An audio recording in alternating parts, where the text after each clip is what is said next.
મારે ગુજરાતના મુખ્યમંત્રી રુજુ સ્વભાવી અને મૃદુ સ્વભાવનો જેમના માટે કહેવામાં આવે છે એવા સન્માનીય મુખ્યમંત્રી શ્રી ભૂપેન્દ્રભાઈ પટેલ શ્રી આ જાહેર વિડીયોના માધ્યમથી આપની સમક્ષ મારે કેટલીક વાતો રજૂ કરવી છે. વર્તમાન એટલે આજે 24 જૂન 2026નો દિવસ થયો છે. સમગ્ર કચ્છની અંદર દુષ્કાળની પરિસ્થિતિ નિર્માણ થાય એ પ્રકારે વરસાદ ઠેલાઈ રહ્યો છે. અછતની પરિસ્થિતિ ઊભી થાય એ પ્રકારનું વાતાવરણ છે. પરંતુ મારો વિશ્વાસ છે કે વરસાદ અનરાધાર વરસશે. પરંતુ જે પ્રકારે વરસાદ ખેંચાવાના કારણે અહીં ઘાસચારાની જે તંગી ઊભી થઈ છે, આ તંગી સમયે સરકારે તાત્કાલિક નિર્ણય લઈને ગૌશાળાઓને, પાંજરાપોળોને અને પશુપાલકોને જો પશુધનનું સાચવણી કરી રહ્યા છે એમને સરકારના ગોડાઉનોની અંદર જે ઘાસ, સૂકું ઘાસ સંગ્રહ કરીને રાખવામાં આવ્યું છે એ વહેલી તકે છૂટું કરીને એને આપવું જોઈએ. તાત્કાલિક ધોરણે જે કોઈ સરકારના નીતિ નિયમો એ પ્રમાણે ચાર્જ લઈને, પૈસા લઈને પણ આ ઘાસચારો આપવો જોઈએ. કારણ કે કચ્છની અંદર 25 લાખથી વધુ એવા દુધાળા પશુઓ રહે છે જેમનું જીવન દુષ્કર બની રહ્યું છે. જે કેટલીક ગૌશાળાઓ છે, હું હમણાં કંથકોટની અંદર આવેલી અમારી વાગડ વિકાસ સંઘ દ્વારા સંચાલિત શ્રી રામકૃષ્ણ મહાવીર ગૌશાળામાં ઊભો છું. મારું નામ લક્ષ્મીચંદ ચરલા છે. છેલ્લા 12 મહિનાથી સમગ્ર કચ્છના વાગડના રસ્તે રખડતા રઝળતા નંદી મહાત્માઓને, આંખલાઓને બચાવી લેવાનો એક સંકલ્પ લઈને અમે અહીંયા ગૌશાળાનું નિર્માણ કર્યું છે.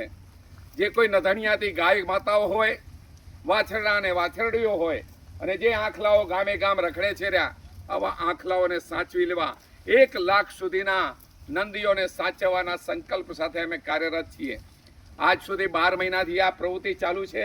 હમણાં અમારી પાસે 1869 જેટલા ગૌવંશ અહીં નિવાસ કરી રહ્યા છે. એનું લાલન પાલન થઈ રહ્યું છે. સરકારશ્રીની એક પણ પૈસાની સબસિડી કે મદદ લીધા વિના આ સમગ્ર સેવા કાર્ય ચાલે છે. પરંતુ બહુ દુઃખ સાથે કહેવું છે, છેલ્લા અઠવાડિયાની અંદર કચ્છની અંદર આ વરસાદ લંબાવાના કારણે જે પરિસ્થિતિ નિર્માણ થઈ છે એના કારણે ઘાસ મળવું મુશ્કેલ છે. આ 1868 ગૌવંશને સાચવવા માટે જે માત્રામાં મારી પાસે ઘાસ મળવું જોઈએ, આ લીલું ઘાસ હમણાં સુધી મળતું હતું. આજે મારે 6 ટ્રેક્ટરની જરૂર છે, ત્યારે 1 ટ્રેક્ટર ઘાસ આવ્યું છે. મેં ગઈ 12 તારીખના પ્રાંત અધિકારી શ્રી સાહેબ પાસે સૂકું ઘાસ ફાળવવા માટેની માંગણી મૂકેલી, પરંતુ આજ સુધી એ બાબતનો કોઈ જવાબ નથી. મારે કચ્છના રાજનેતાઓને કહેવું છે, પછી એ કોંગ્રેસના હોય, ભાજપના હોય, આપના હોય કે બીજા કોઈ પક્ષના હોય, કે કચ્છ માટે આ અતિ મહત્વનો પ્રશ્ન છે. 30 લાખ જેટલા દુધાળા ઢોરોને બચાવવાનો પ્રશ્ન છે અને આ દર વર્ષે આવી પરિસ્થિતિ નિર્માણ થાય છે. ત્યારે સાહેબશ્રી, આપ ખાલી રાજકીય વિતંડાવાદથી બહાર નીકળીને કચ્છના પ્રાણ પ્રશ્નો ઉપર સચોટ કાર્યવાહી કરવા આગળ આવો. સરકારશ્રીને સમજાવો કે આ કેટલું જરૂરી છે. સરકારશ્રીના ગોડાઉનમાં સૂકું ઘાસ છે અને અહીં ઘાસચારાના ભાવ વધારા થઈ રહ્યા છે. કાળા બજારમાં ઘાસ વેચાઈ રહ્યો છે. એ ઘાસ 100 ને 110 રૂપિયા મણ ન હોવા જોઈએ, એ ઘાસ હમણાં 180 રૂપિયા સુધી ભાવ પહોંચી ગયો છે. કેટલાક ખેડૂતો, હું હંમેશા ખેડૂતોની સાથે, ખેડૂતોના પ્રશ્નોની, ખેડૂતોના સમસ્યાઓની સંવેદનામાં હું હંમેશા સહભાગી હોઉં છું. પરંતુ આજે મારે દુઃખ સાથે કહેવું છે કે કેટલાક ખેડૂતો પણ ઘાસનો ખોટો વધારો કરી રહ્યા છે. જે ઘાસ 110 રૂપિયામાં સુલભતાથી મળવું જોઈએ, એ ઘાસને 180 રૂપિયા સુધી વેચી રહ્યા છે. મેં આજ સુધી તો લોક સહકારથી, લોકોના દાનથી ઘાસની પૂરતી માત્રામાં અહીં વ્યવસ્થા કરી, પરંતુ આજે લાચાર બની ગયો છે.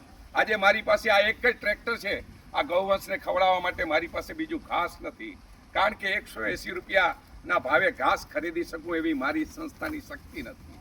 કારણ કે અમારી પાસે કોઈ રિઝર્વ ફંડ નથી. અમે તો માત્ર દાનદાતાઓના સહારે ચાલીએ છીએ. સરકારની કોઈ પણ મદદ નથી લેતા. પણ આ પ્રશ્ન મારો એકનો નથી, મારી એક ગૌશાળા કે એક પાંજરાપોળનો નથી, આ સમગ્ર કચ્છનો પ્રશ્ન છે. જ્યારે 30 લાખ પશુઓ, દુધાળા પશુઓ કચ્છની ધરતી પર હોય અને આ પશુઓને જ્યારે સરકારે જરૂર પડી છે, દુષ્કાળ કે અછતની સ્થિતિ સર્જાઈ છે, ત્યારે મુંબઈમાં આવીને ગુજરાતના માનનીય મુખ્યમંત્રીશ્રીઓએ લોકોને સહભાગિતા કરવા માટેની અપીલો કરી છે.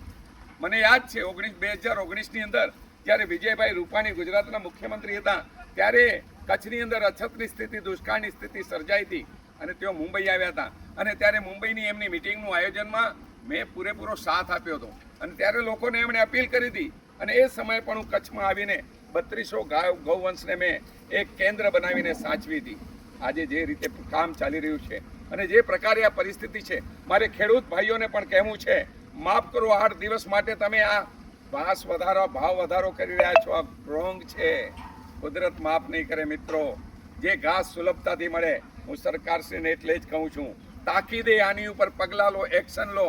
ઘાસ જેવી રીતે ખેડૂતોની પેદાશના ભાવ વધારા અને ભાવ બાંધણી કરતા હો છો, એવી જ રીતે ઘાસની આ નિયમિતતા માટે તમે કોઈ કાર્યવાહી કરો. આજે કચ્છના કલેક્ટર શ્રી સન્માનીય અનિલ રાણાવસિયા સાહેબ, હું એમને મળ્યો છું. ખૂબ જ ઉમદા પ્રકૃતિના અને માનવ જીવનને સહયોગી બને એવી પ્રકૃતિના જે વ્યક્તિ છે, એમનાથી હું પ્રભાવિત છું.